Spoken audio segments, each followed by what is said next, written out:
Hello, and welcome back to the Military Matrix.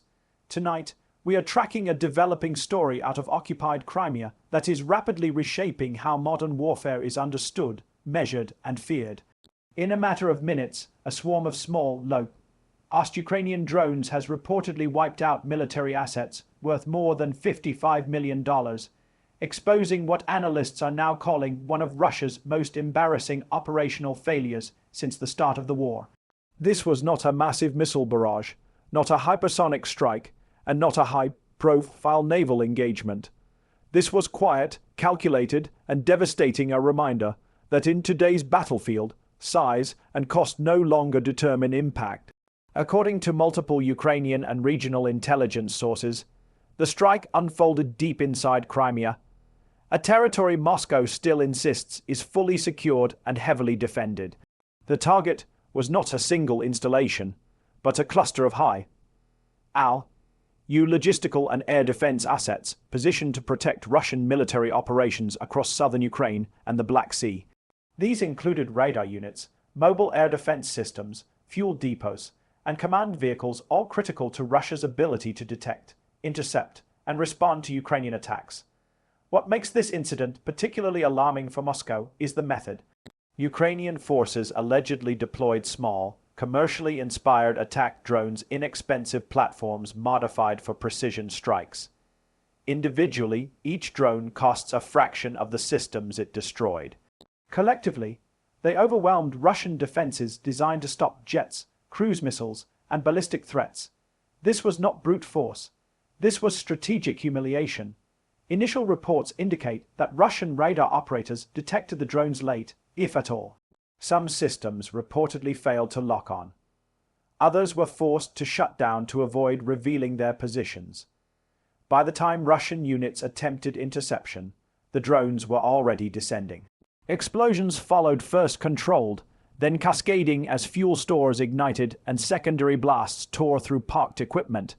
Satellite imagery released hours later showed scorched ground, twisted metal, and unmistakable blast patterns consistent with drone-dropped munitions. Ukrainian officials stopped short of claiming full responsibility, but the message was unmistakable.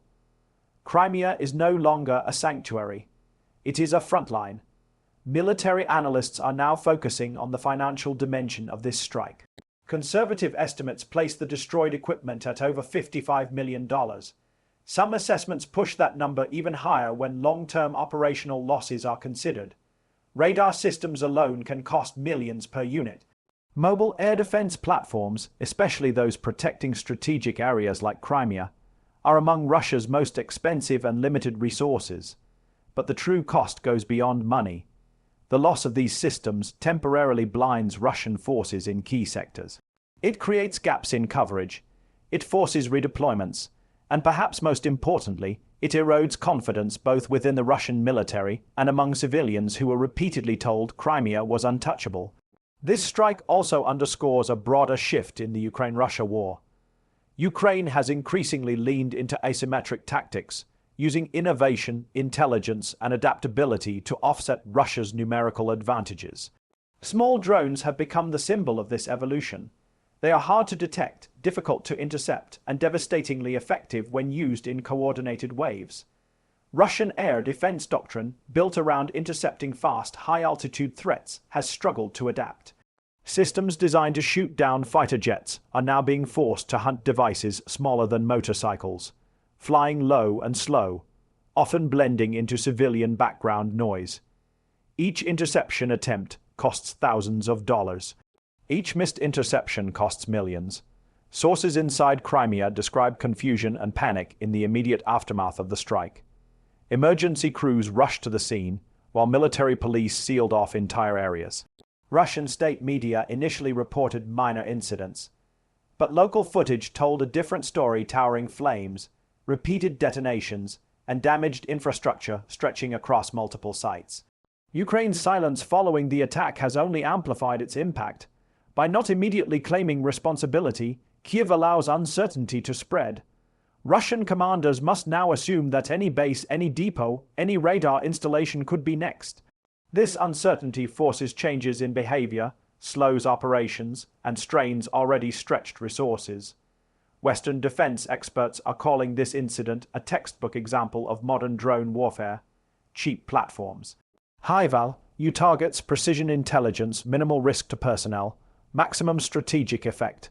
It is a model likely to be studied in military academies for years to come.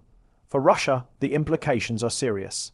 Replacing advanced air defense systems is not quick or easy, especially under heavy sanctions. Training new crews takes time. Redeploying assets from other regions creates vulnerabilities elsewhere. And defending against swarms of small drones requires an entirely different approach, one Russia has been slow to implement. For Ukraine, the strike is both tactical and psychological. It demonstrates reach. It demonstrates capability, and it sends a clear message: occupation does not equal control. Even in heavily fortified territory, Russian forces are exposed. As the war grinds on, moments like this redefine momentum. They shift narratives, they influence allies, and they remind the world that innovation often beats intimidation. $55 million in Russian hardware reduced to wreckage by drones that cost a tiny fraction of that amount. This is not just a battlefield loss. It is a strategic warning. Tonight, all eyes are on Crimea. Russian officials are scrambling to reassure. Ukrainian supporters are pointing to proof of progress, and military planners everywhere are taking notes. Because what happened here is not an isolated incident. It is a glimpse of the future of warfare, and it has arrived faster than anyone expected. Stay with us. This story is still developing, and the consequences are only beginning to unfold.